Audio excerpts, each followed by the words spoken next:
ہر مسلمان حضور صلی اللہ علیہ وسلم کی نشانی ہے۔ امت کے لیے آپ دن بھر مارے پھیرا کرتے تھے، کافروں کو مسلمان بنا کر اپنا امتی بناتے، پھر امت کے لیے پسینہ بہاتے، امت کے لیے اپنا خون بہاتے، اور راتوں کو اٹھ کر اللہ سے امت کے لیے آنسو بہایا کرتے تھے، اور امت کے لیے لمبی لمبی دعائیں کیا کرتے تھے۔ حج میں تشریف لے گئے تو کسی کے لیے نہیں مانگا، امت کے لیے مانگتے رہے۔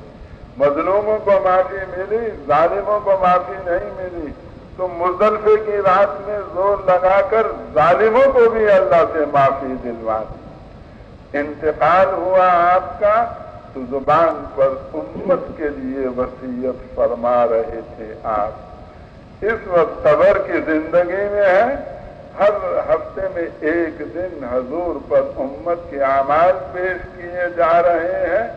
جو اچھے اعمال دیکھتے ہیں تو آپ خوش ہوتے ہیں، اور جن امتیوں کے برے اعمال دیکھتے ہیں تو آپ ان کے لیے استغفار فرما رہے ہیں۔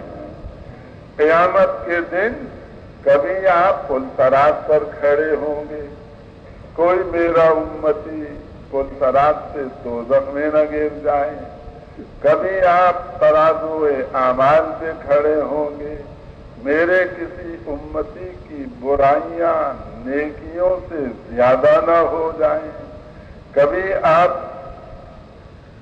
حوض کوثر پر کھڑے ہوں گے کہ میرے امتی پیاسے آئیں گے کہیں پیاسے واپس نہ چلے جائیں۔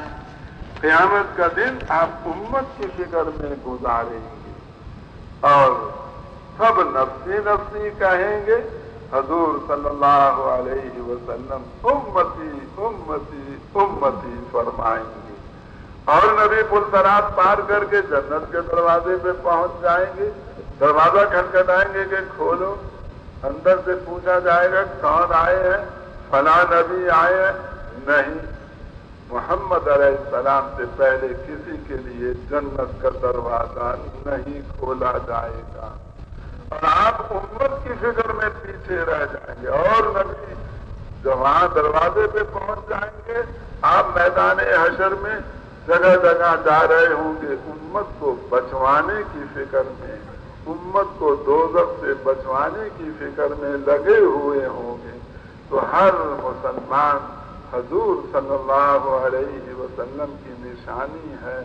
جو مسلمان کو تنگ کرتا ہے وہ حضور کے دل کو زخمی کرتا ہے۔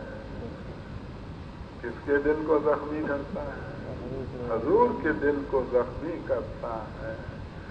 حضور سے محبت کا تقاضا یہ ہے کہ حضور کے ہر امتی سے محبت کی جائے، ہر امتی کا اکرام کیا جائے۔ تو بھائی طے کریں کہ اب تک کی زندگی میں جتنی بے اکرامی کی اس پہ توبہ کریں گے، اور جس کی